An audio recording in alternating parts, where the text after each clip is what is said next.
Embora nascido no Rio de Janeiro, Aloysio Raulino é um fotógrafo paulista da Gema. Estudou cinema na USP e trabalhou em diversos filmes engajados. Greve, João Batista de Andrade e Braços Cruzados, Máquinas Paradas, de Roberto Gevitz e Sérgio Segal, mostra o seu envolvimento com o cinema político. O interessante na carreira de Aloysio é que ele sempre esteve envolvido com trabalhos de experimentação de linguagem mais do que produções comerciais. São Paulo, Sinfonia e Cacofonia, Jean-Claude Bernardet, O Prisioneiro da Grade de Ferro, de Paulo Sacramento, e Ao Sul do Meu Corpo, de Paulo César Sarraceni, são alguns dos exemplos. Aloysio Raulino é o entrevistado de hoje, aqui no Sala de Cinema. Aloysio Raulino, seja bem-vindo ao Sala de Cinema, é um prazer tê-lo aqui com a gente. Igualmente, obrigado. Aloysio, você cursa a USP nos anos 60 e lá dirige alguns curtas, como o Roacé em Nova York. O que esses trabalhos têm de acadêmico? O que eles têm de experimental? Alguma coisa bem típica da época? Bem, aquele curso começou naquele momento. Eu digo que eu fui da primeira turma da ECA, né, do curso de cinema da Escola de Comunicações e Arte. Naquela época era Comunicações Culturais.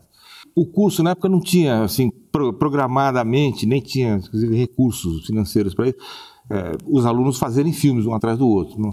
Nem tinha tamanho, nem nunca teve, e nem eu acho que seja o caso também de um curso de cinema ficar produzindo os filmes para os alunos, né? Na verdade, é uma questão de aprendizado mais do que atividade mesmo de realização. Mas, em suma, nisso eu já estava com recursos próprios, com esforços ali entre os colegas, isso tudo, já comecei a realizar filmes, né? Olhando esses filmes hoje, o que eles têm assim de interessante, de registro do momento? Apareciam filmes de bem interessante, eu vejo de cara uma certa diversidade já, viu? Tinha ficção, tinha documentário, tinha filmes mais experimentais, tinha filmes mais empenhados, vamos dizer assim, de um dado momento político. Mas o que mais me chamava a atenção era a diversidade deles. Já Roacé em Nova York, é um documentário, foto em cima de fotos do Bruce Davidson. Uma revista uma revista importantíssima, sobre o Harlem, o gueto porto-riquenho, né? Então ele filmou ao vivo, assim, e usou umas músicas. Então são coisas completamente diferentes entre si, feitas pelas mesmas pessoas, né? E o São Paulo, Esgotados, Suarentos? Esse filme era um filme meu, de ficção, que foi malogrado. Ele é um filme muito experimental também e tal, e ele é ficção mesmo, roteirão. Não é convencional, não, de jeito nenhum. Mas não deu certo. Um aprendizado ali. Ficou muito ruim. O que deu certo foi Teremos Infância, né? Esse filme ganha vários prêmios, né? Ganhou. Do que se trata? Vamos falar desse filme, que é interessante. Ele ganhou prêmios, é um filme de 35mm, ele é ampliado, fez blow-up de 16 para 35mm, é branco e preto. É um filme muito simples. Ele foi um dia de filmagem, 2 dias de filmagem, 1 dia e meio em São Paulo, e um materialzinho que eu tinha filmado na Bahia, que entra um pouquinho só. Eu não tinha uma ideia já formada sobre a questão da infância, de fazer um filme sobre a infância, mas aí apareceu um personagem que ficava naquele buraco ali da Rua da Consolação, aquela escada, que era o Bar Riviera. Então tinha aquela passarela ali. E tinha aquela concha ali, assim, né, que dá a escada. E aí, passando por ali, eu vi que tinha um sujeito que ficava ali. De madrugada, né? Não era de dia que ele ficava ali, e eu percebi uma coisa interessante, que ele tinha uma espécie de placa, um crachá, feito assim, tipo impresso, bem feitinho, plastificado, e ele se apresentava como, acho que era Arnulfo Silva Fenômeno. Fenômeno. E Tabuleiro dos Coelhos, negócio assim, o mais compreensivo dos, não sei o que lá, então ele escrevia cartas. E nisso, esse senhor aí, esse cara, não sei como, a gente não explica às vezes muito bem, né? Apareceu uma ideia, por que esse cara não dá um depoimento sobre a infância dele, sabe? Eu me interessei, como nasceu esse cara, sabe? De onde ele vem, essa ideia. Então ele começa a falar da infância dele e daí ele avança para a infância geral. Você filma A Morte de um Poeta. É do Cartola. Sim. Um curta, um documentário seu. Como que surge como você se envolve nessa história? Eu acho que é o único registro que tem sobre o enterro do Cartola, toda aquela cerimônia. O Cartola, esse filme A Morte de um Poeta, foi o Cartola, ele é filmado em dezembro de 80, em um dia, que é o dia do enterro dele, no cemitério do Caju. Então ele é imediatamente posterior a esse. Como direção. Então, havia notícia de que Cartola estava no fim, né? Estava morrendo, estava já agonizando. Então, eu tentei me informar, assim, não sei, acho que liguei para algum jornal, eu não me lembro. Mas, assim, era tipo imediato, assim, o desfecho, né? E eu consegui eu tinha uma câmera 16mm, já com chassi de 400 pés, em suma, isso é uma coisa técnica, mas isso, uma câmera profissional, uma câmera que me permitia filmar 10 minutos sem cortar, né? Eu consegui duas, assim, mas foi assim, repentino. Então, de uma hora para outra, eu consegui 2 latas de branco e preto, película, e também não tinha como levar som, nada. Fui sozinho, peguei uma ponte aérea, peguei um táxi, caí no cemitério do Caju, me apresentei lá para o Estado-Maior da Mangueira, né, que estava todinho lá. Era uma coisa solene, era uma coisa muito impressionante. E nisso a dona Zica estava ali e eles me apresentaram, eu me expliquei e ela me autorizou plenamente, eles me deram toda a possibilidade de andar ali dentro. O Caju era deles naquele momento, né? Era um território da Mangueira, né? E eu fiz parte desse território filmando, né? Atordoado fiquei, eu dancei com você divina fé, o coração queimando e chão. Primeiro é o impacto, né, da coisa na época que esses filmes trouxeram, né, a ousadia linguística deles no documentário, né. Era quando você tinha muito uma coisa sentimental, o próprio documentário político brasileiro, um pouco sentimentaloide, do sentimento. Eu acho que a Aloysio trouxe outra visão, tá entendendo, desse cinema político, tá entendendo? Vamos falar da sua parceria com João Batista de Andrade, o grande João Batista. Você pega a primeira fase do João, que são aqueles documentários políticos, né, e depois prossegue nas ficções dele. Vamos falar desse momento político do João inicial, esses documentários. Você já, então, como diretor de fotografia, né, trabalhando com ele. Como que foi esses trabalhos?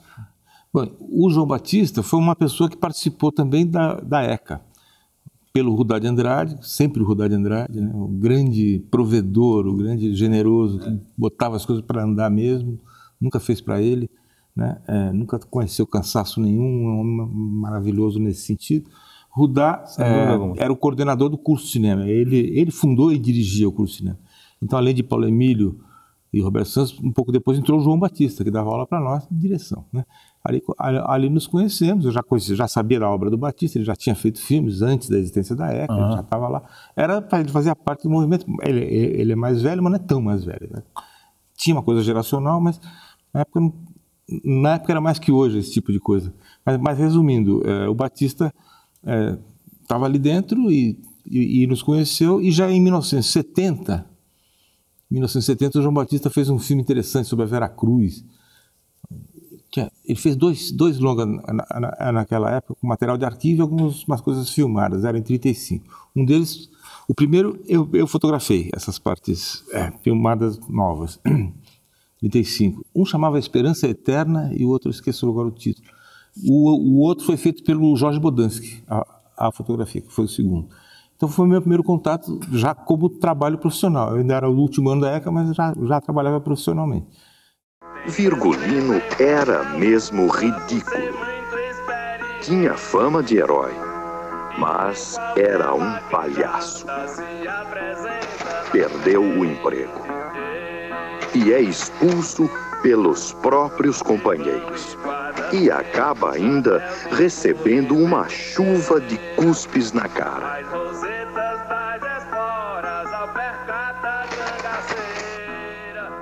Até que surgiu o primeiro trabalho maior com ele, que é um longa-metragem que se chama O Homem que Virou Suco. Ele foi filmado em 1979 e marcou muito esse movimento também no cinema paulista e tudo mais, né? É um filme mais ou menos da mesma época do Noites do Paraguai, aquela questão. Isso é um clássico. Né? Acabou virando um clássico. E Zé Dumont.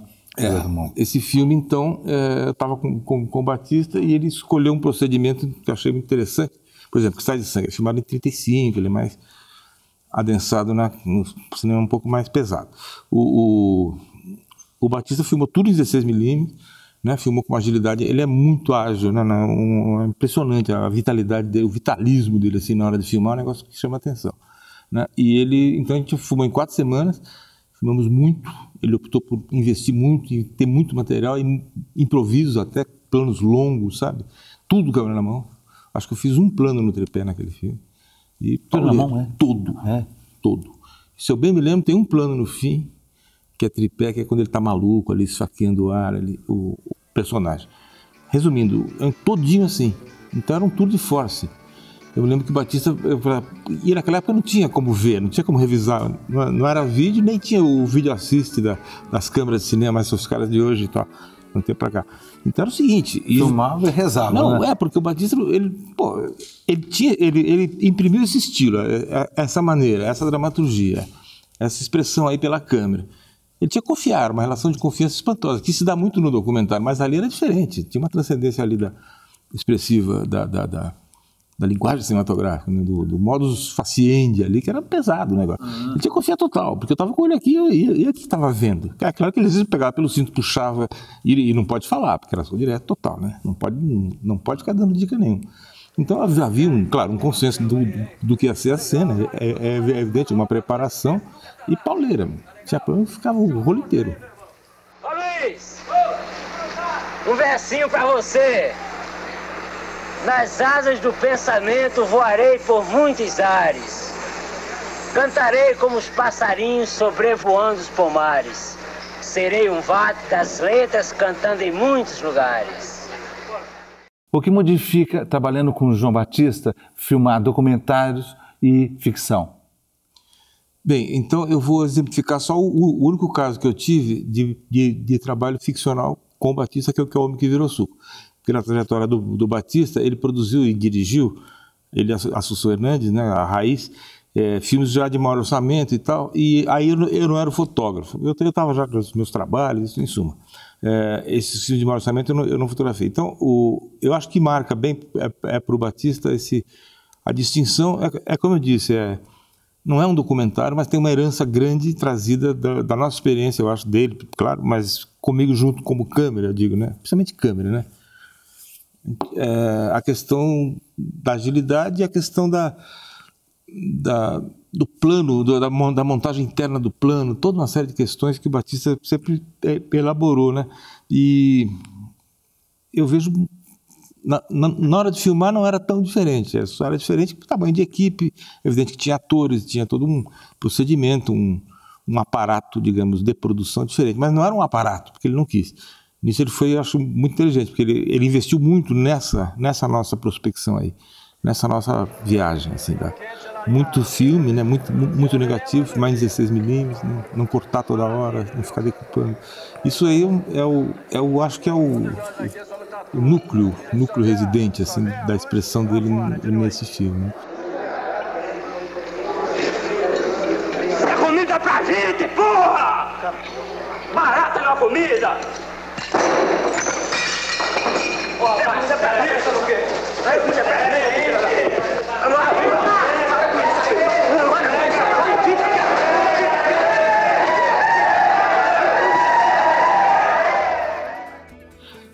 Tem as duas câmeras, tem a câmera, tem 3, muitas vezes aparece no filme.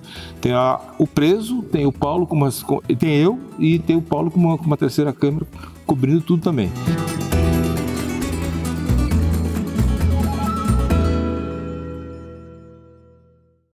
Nos filmes dos anos 80 que você faz bastante ficção, a fotografia era vista como?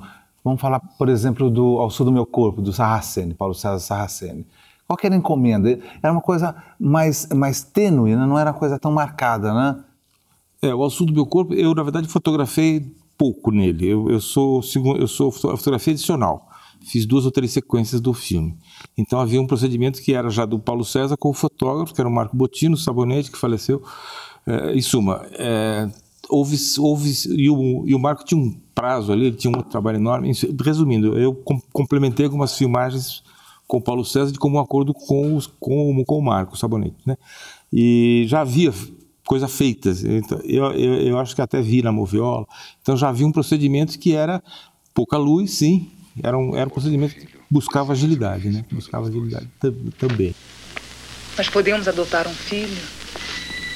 Se eu engravidasse você, Acharia perfeito se você morresse no parto e minha cota de 2 pessoas fosse preenchida por Polidoro e meu filho. Jamais perdoarei pelo que disse.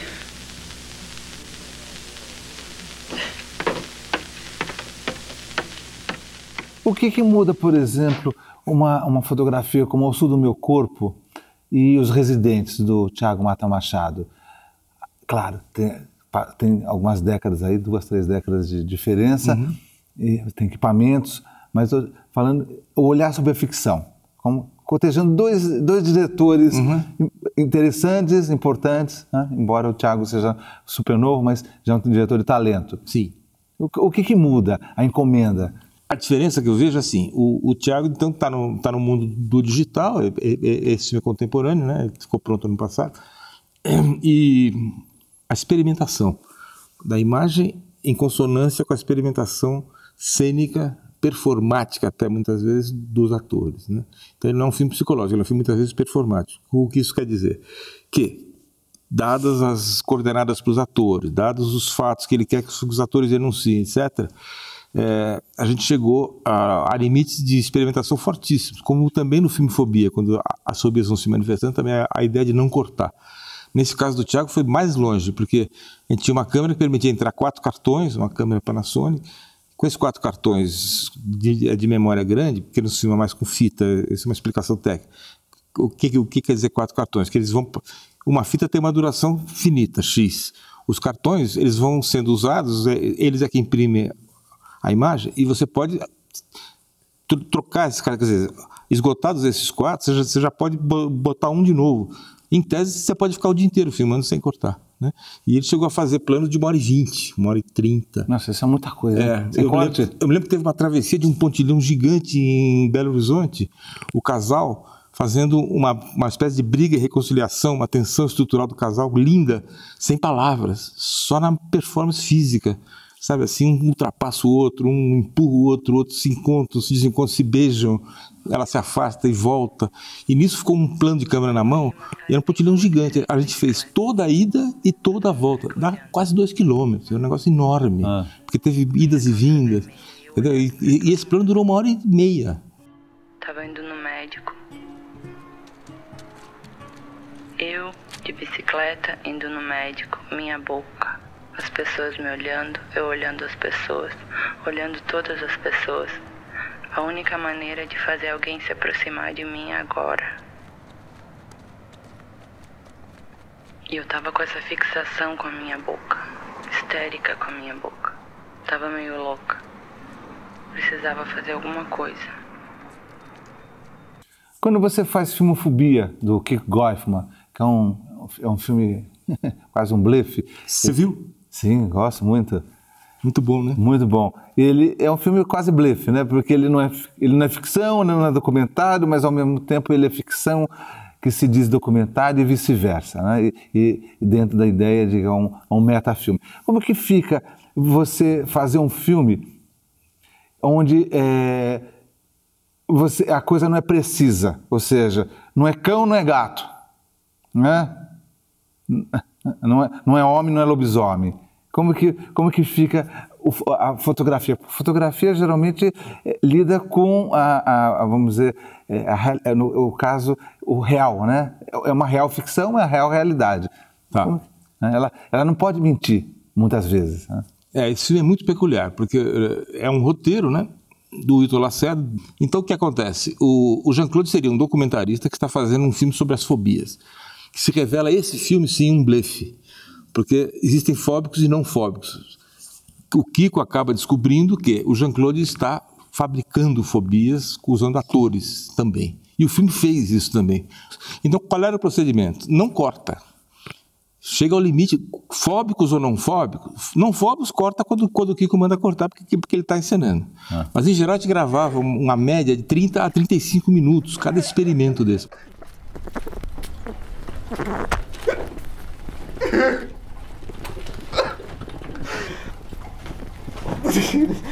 Deixa aqui. Se diz aqui. Corta. Daí a luz, então, qual que é a ideia da luz aí? Todo o tempo, é isso que eu queria falar agora, todo o tempo, na preparação, tudo isso foi filmado numa casa vazia, que virou nosso estúdio. Todo o tempo a gente preparou essa discussão da seguinte maneira: vamos ligar luz, fazer luz, mais de um tipo de luz, e gravar e estudar. Então eu fiz essa mais recortada, olha o snorkel para ele respirar aí, ó. Sim. Viu aí o que acontece? Experimentamos uma luz com mais enchimento, porque aqui é um pouco lavado, mas na película mesmo é preto esse fundo, sabe? É bem contrastado, é bem granguinhol mesmo. Então, fizemos com mais enchimento, mais sutil, né? Com mais informação, que é a tal luz de enchimento, e fizemos radical assim. Olha o Wilton Lacerda, tá vendo? E fizemos mais radical com mais contraste, quer dizer, com só pontos de luz, pequenos refletores pequenininhos, Dido Light, assim, pequenininhos. Botando ali, ó, tá vendo? A cara do Cabral e lá preto e tal. Nisso, isso damos as duas possibilidades, e o Kiko imediatamente optou por essa narrativa. É uma escolha estética expressiva dele que eu achei muito feliz. É muito melhor assim, eu acho.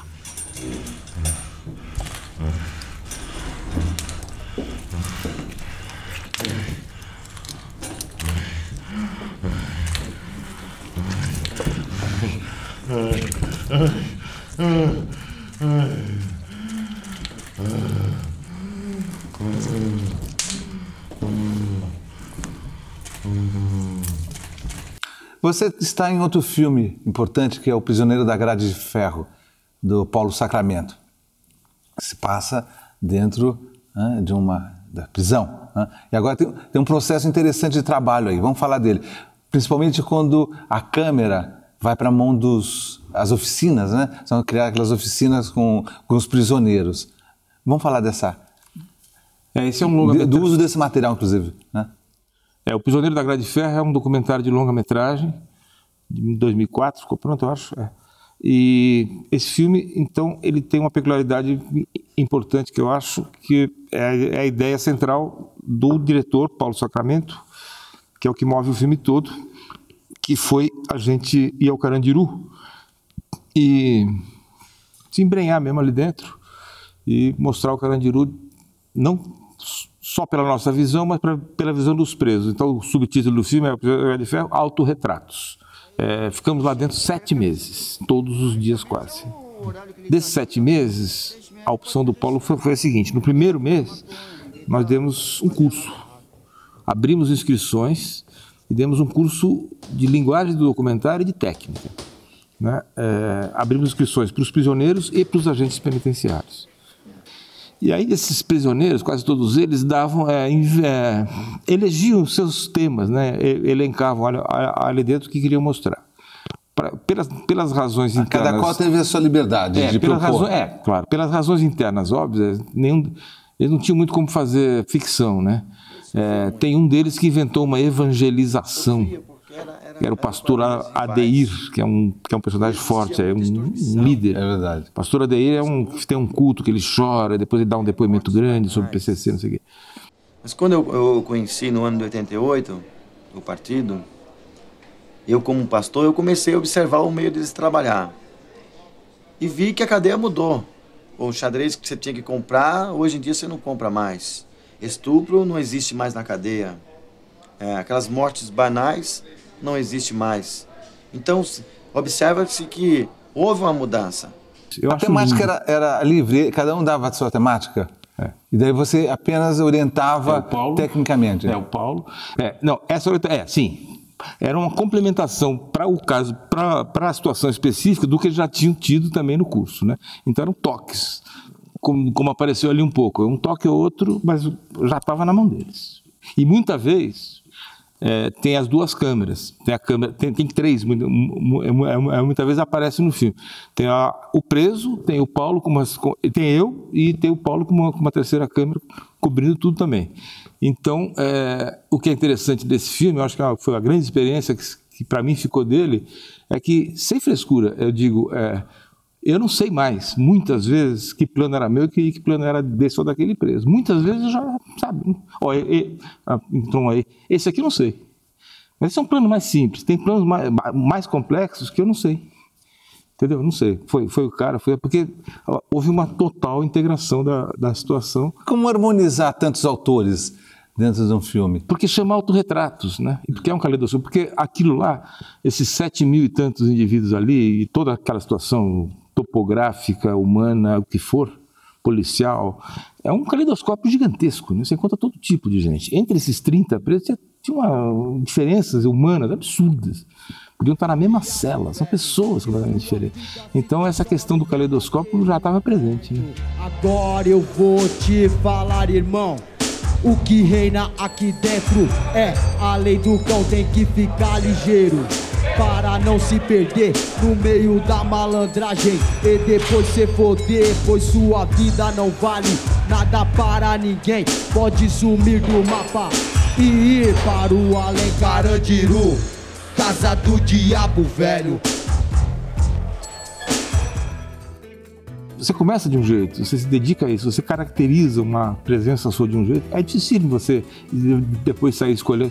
Não que eu quisesse, no caso também entrou vontade, mas é como você fazer comercial ou não fazer. Eu não tenho nada contra.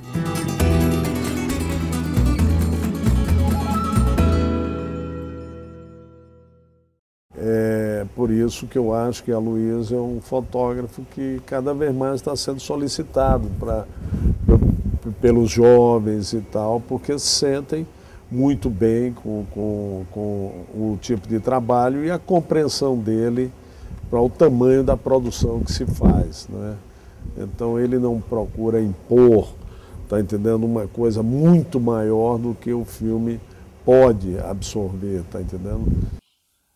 A Luiz, você não quis ir para o chamado cinemão, né? Por exemplo, esses filmes de grandes budgets, você não se meteu nessa história não, né? Por quê? Os nichos seus, digamos assim, sempre foram filmes de baixo orçamento, projetos, né? O Prisioneiro da Grade do Ferro, o filme Fobia, que não deixam de ser projetos, né? Os Residentes, entre outros, né? Cartola, todos. Que Cegas da Desordem, de André Tonelli. Por quê? Porque isso aqui, na verdade, não vem nem diretamente de uma vontade pessoal. É um fato do cinema mundial e da produção cultural e da vida humana em geral, né? Tem o pequeno artesão e tem o dono da fábrica. Tem isso, tem aquilo. E no cinema é muito agudo. Vem do custo e de imediato. Claro, o cinema é uma coisa de insumos, é uma coisa de custos e de complexidades culturais imbricadas com isso.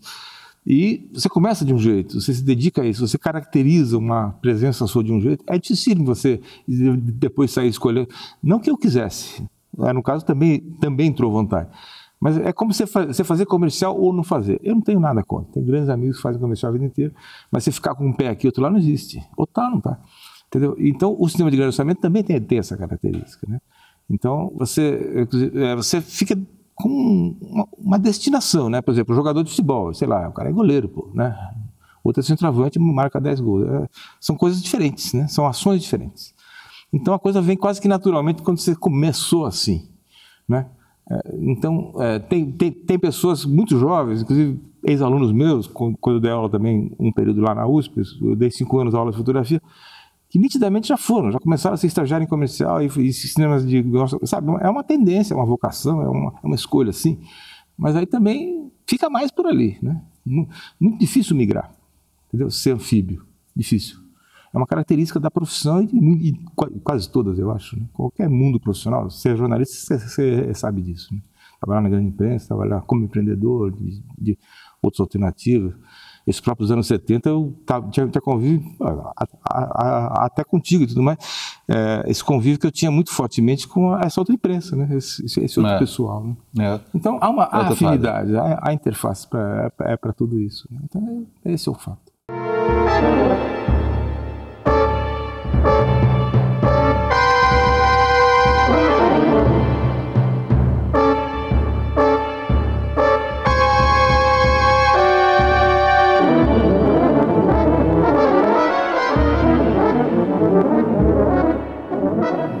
Vamos falar da sua fase USP. Você vai dar aula na ECA durante um tempo e lá faz alguns filmes, né? Por exemplo, faz um filme com a Regina Meyer sobre São Paulo, Cinema Cidade, depois o filme do Bernardet.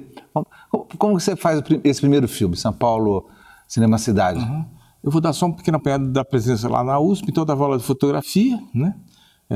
Há uma coisa interessante, que hoje em dia eu acabei sendo colaborador, de tempos para cá, acabei sendo fotógrafo, ou seja, colaborador de diretores que eram meus alunos, por exemplo. Então é uma coisa interessante. O Paulo Sacramento é um caso, Marcelo Toledo, tantos deles, né?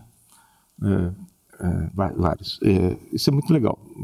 É um fato que, então, me dá a noção de que eu também estava mexendo cinema dentro e fora um pouco e tal, já lá dentro, embrionariamente. Quanto a fazer filmes lá, aconteceu assim. A USP fez convênios, fez contatos e tudo mais.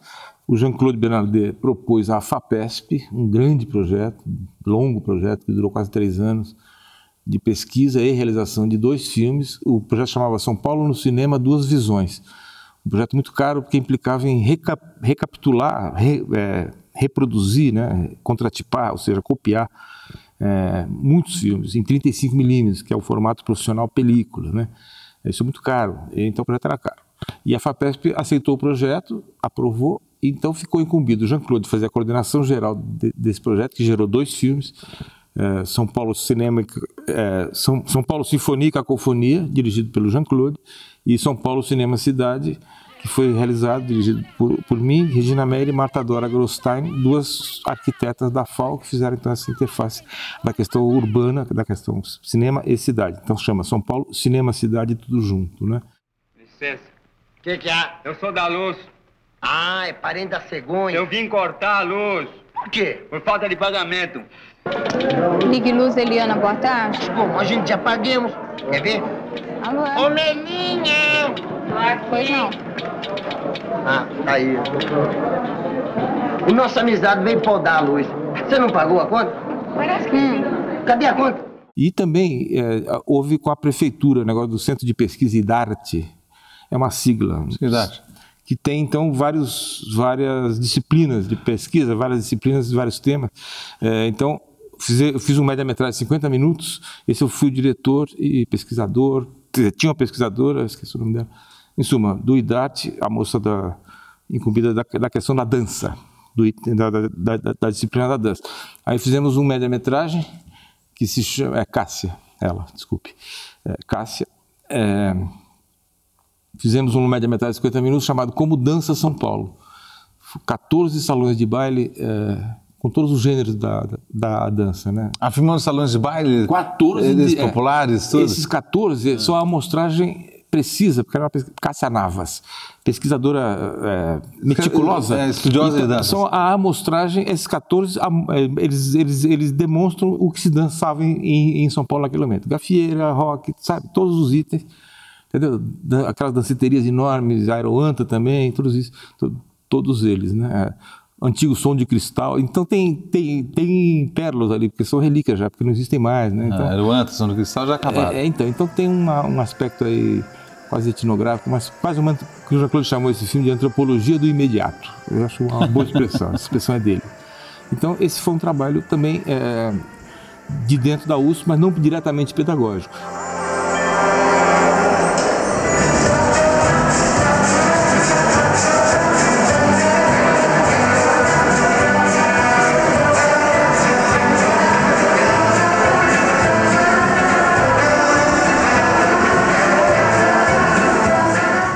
Teve mais um terceiro sobre 2 grafiteiros de São Paulo, que eu gosto bem desse filme, chamado Grafite nos Muros Recortados, que é o Juneca e o Arthur Lara. Então esse é um curta que também foi da divisão de pesquisa, era o grafite. Esse saiu prejudicado por questões de demora de produção, tinha inflação e a prefeitura não corrigia. Então ficou desse tamanho com relação ao que seria também um média com mais grafiteiros. Então eu tive que resumir, mas existe o filme, existe. Eu queria morar numa favela, o meu sonho é morar numa favela. Eu queria morar numa favela, eu queria morar numa favela. Eu queria morar numa favela, o meu sonho é morar numa favela.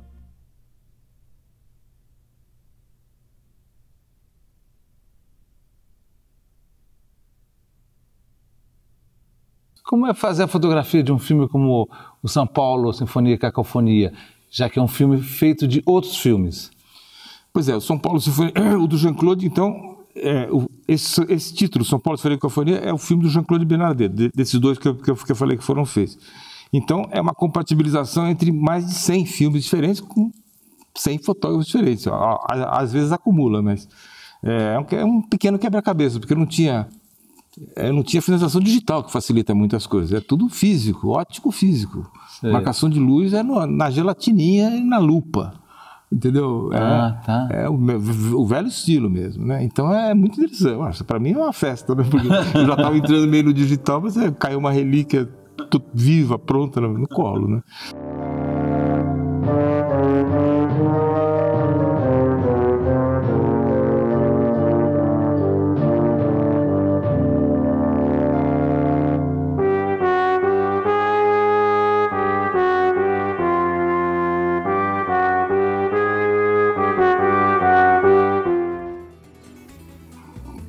Chamar a gente para filmar uma execução, para uma ideal de confiança.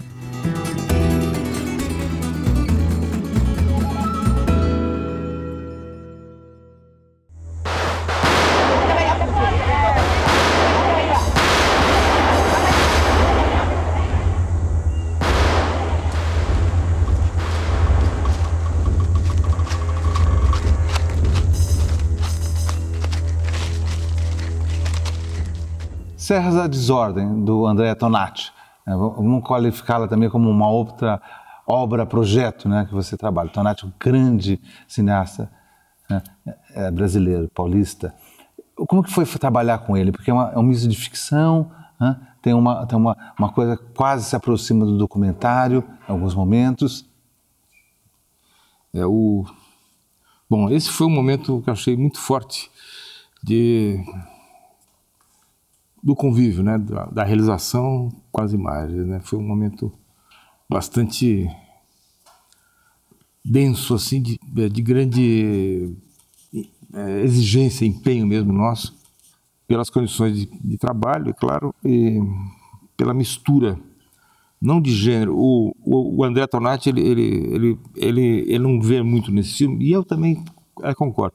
Essa questão do docudrama, da ficção, ele acha que é um filme ficcionado, com sujeitos ficcionais específicos, né? Do mesmo jeito que os prisioneiros eram os cameramans, os índios são os seus próprios atores. Vamos supor uma correlação, se possível, assim. Quer dizer o quê? Que ele partiu de um fato real, de um índio sobrevivente de um massacre, de uma tribo errante, não atraída naquele momento ainda, os Avaguajá, fronteira de Maranhão com Pará, Rio Pindaré, lá onde o Judas não perdeu as botas, mas as meias já. As meias já.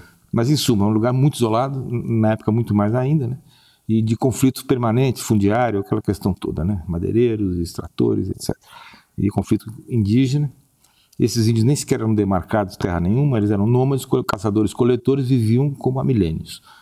Então, e hoje já não vive mais tanto assim. Existe, então, uma aldeia Guajá, que é a sobrevivente do massacre, do qual esse personagem do filme, tal Carapiru, é um sobrevivente real, e ele faz ele mesmo, Carapiru, se interpreta a si mesmo, e tem um outro jovem, que é o cacique, que faz o jovem Carapiru. Então já a ficção já se entranha de uma maneira muito, muito, muito forte. E o fato dos índios Guajás daquela tribo terem sido regimentados para encenarem a sua vida pré-tudo, a sua vida ancestral. Entendeu? Sem um metal, só as flechas, só as saias de embira, os homens nus, né? E andando ali, percorrendo a sua vida, né? Isso aí é uma façanha, eu acho, notável do André. Não chegou lá e começou assim, ele esteve lá antes, ele era um homem de pesquisa, e é um tremendo antropólogo, violentíssimo da questão, senão não sairia nada, né? Eles já tinham um entendimento, eles são muito inteligentes, eles já tiveram um entendimento que estavam sendo filme da representação. De qualquer maneira, eles sabiam que aquilo era sabe, eles viam depois, sabe? Ficavam ali, viam lá o LCD, entendeu? Eles entenderam tudo, né? Uhum. E eu filmava também com película, eu ficava com a mão dentro do saco preto, que é o o recipiente para não velar o filme, onde você carrega o magazine da câmera. Eles ficavam encantados, eles achavam que o filme morava lá dentro, sabe? Eu tirava, eu captava lá dentro, eu capturava alguma coisa e botava para filmar. Porque eu nunca tinha visto nada semelhante. Zero. E tinha então essa câmera, eu estava sem assistente, com a câmera 35mm, do André, que fez o Bang Bang, fez toda a obra dele, fez um filme meu, mas lá atrás, Jardim Nova Bahia, e estava lá paradinha intacta, ele cuidou dela para alguma coisa. Era esse filme, no fim das contas. Ele não sabia disso, mas acabou sendo. Na época, não sabia.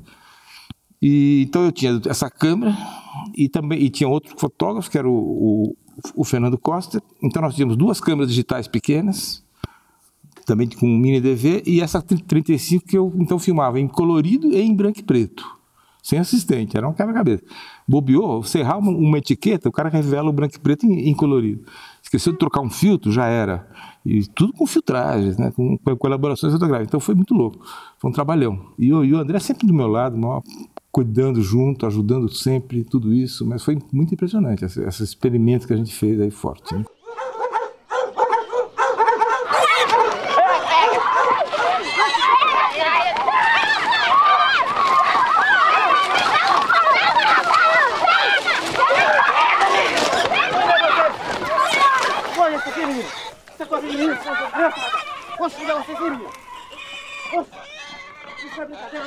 Quanto tempo de produção lá?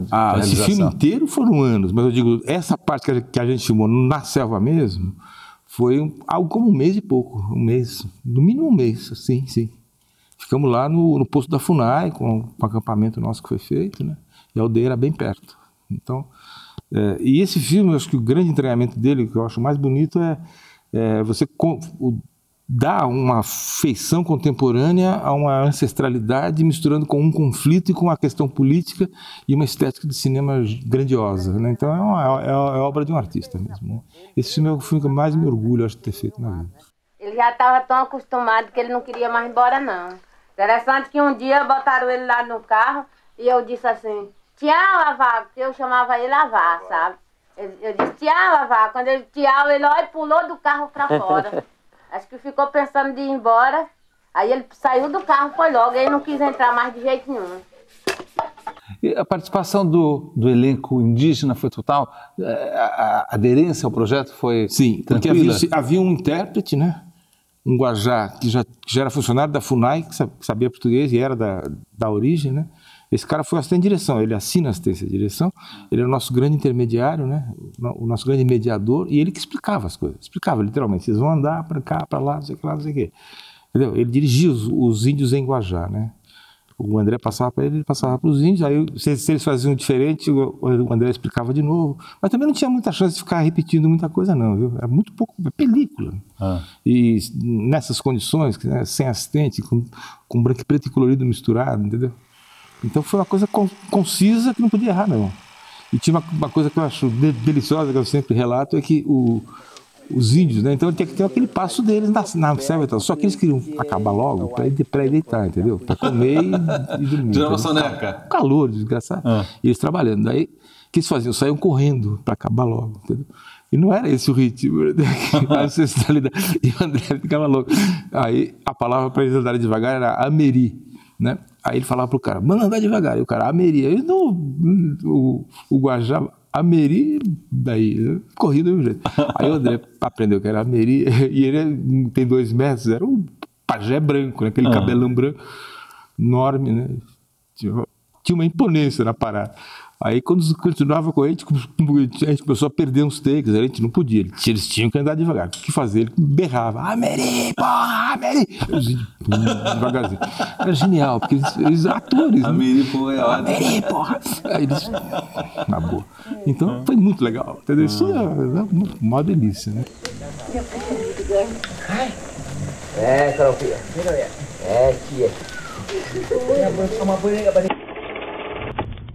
O que aconteceu é que eu acho que o Aborto dos Outros foi um projeto bem atípico para o Aloísio, porque o filme acabou acontecendo em espaços onde ele não tinha acesso. Então, a maior parte do filme aconteceu em centros obstétricos, nos quartos das mulheres, onde só entrava mulher. Então a câmera foi feita por mim e pela minha assistente de direção. Aborto dos Outros, um filme da Carla Kahlo. Como que é o seu trabalho dentro de um filme desse, uma temática difícil como essa, né, de que trata o filme? Ou seja, o seu papel de não haver uma não intrusão, né, de se ficar presente, mas ao mesmo tempo distante. Esse filme ele tem uma peculiaridade, inclusive isso está nos créditos do filme. Ele, na verdade, a fotografia desse filme é assinada por 2 pessoas. Somos eu e a Júlia Zacchia. Júlia Zacchia estava sempre com 2 câmeras o filme, 2 câmeras de vídeo, e isso era inevitável, era pressuposto técnico também e de restrição. Então, esse filme durou 4 meses e meio, foi uma experiência também extensíssima, né? Porque a gente dava plantões. Filme residência. A gente dava plantões intermináveis em função de chegar a flagrante de aborto, chegar a casos de má formação, porque é um filme sobre o aborto. Né? Então a gente tinha que ter um tempo, uma delonga enorme, uma paciência incrível para os fatos começarem a aparecer. Né? Era um caso bem específico. E aparecendo esses casos, esses casos apareciam em 3 ou 4 unidades hospitalares, ambulatoriais, de atendimento, né? Que supunham o quê? Muitas delas a proibida entrada masculina, por questões peculiares mesmo da fisiologia das coisas e tudo mais, né? Então, necessariamente tinha que ter um outro fotógrafo sempre, né? Então o filme ele é interessante, eu acho, nesse sentido. As imagens da Júlia são até majoritárias, eu não cheguei a fazer um cálculo, mas eu suponho assim, 60% do filme é a Júlia, eu só instrumentava a câmera para ela, né? Com ela, eu digo assim, para ficar harmonioso, para ficar compatível, porque muitas vezes a gente filma com 2 câmeras, aí isso era imediato. Quando ela ia sozinha, a gente dava um preset e tal, né? Eu dava um ajuste preliminar, mas ela também tinha a liberdade de fazer, nem sempre, é porque eu não sabia o que era. Então tinha um pressuposto, olha, entra lá e vê se assim tá, plano B, mexe aqui, mexe ali, tá entendendo? Ela logo pegou e pronto. Então, eu acho que 60% é dela e 40% é meu. Por aí, assim, né? Nessa situação, eu não queria, porque eu tava assim... Meu marido, pra mim, na época, era um monstro. Imagina ele fazer sexo comigo e eu chorando. Então, eu sofri muito, porque eu não tive o apoio dele. Eu fui falar pra ele, cair na bobagem de falar pra ele que eu tava grávida, pra ver se ele conseguia me ajudar de alguma forma, mas não deu, porque o que ele queria ter o filho, né? Pra poder segurar mais ainda o casamento. Aloysio, essa questão da temática, a gente não pode esquecer que você é um fotógrafo, é um cara sensível, é um ser humano, e por mais profissional que você seja, você se sensibiliza. Você chega a perder noites de sono, por exemplo, tanto no Prisioneiro como no Aborto dos Outros? Não chega a dizer tanto, mas pega sempre, né? Você vê as coisas que eu vi nesse filme do aborto, por exemplo, né? E mesmo no Prisioneiro, tem dias muito mais terríveis, né? O cara morre depois de dias, você estava lá falando que leva uma execução, né? E tantas outras coisas, né? Um momento drástico de chamar a gente para filmar uma execução, com maior grau de confiança. Um periférico aos alunos, não era aluno diretamente. O Paulo chegou quase a passar mal, né? Nessa noite eu digo que acho que eu perdi um pouco de sono, sabe? Você dizer, como? Foi lá no fim já. Esse é o único exemplo drástico, terrível, que eu lembro assim, pesado mesmo do filme. Mas a gente chega em casa e fala, mais um dia aí, vamos até o fim. O cinema te empurra. Ele não te justifica, ele te empurra, na verdade. É uma coisa negativa e tal, mas a gente não tem a gente não deixa essa negatividade invadir nossa mente. É o grito do silêncio, vamos dizer assim, certo? Na hora que eu não quero falar, certo? Na hora que eu não quero falar, ela fala, ela tem boca, ela fala.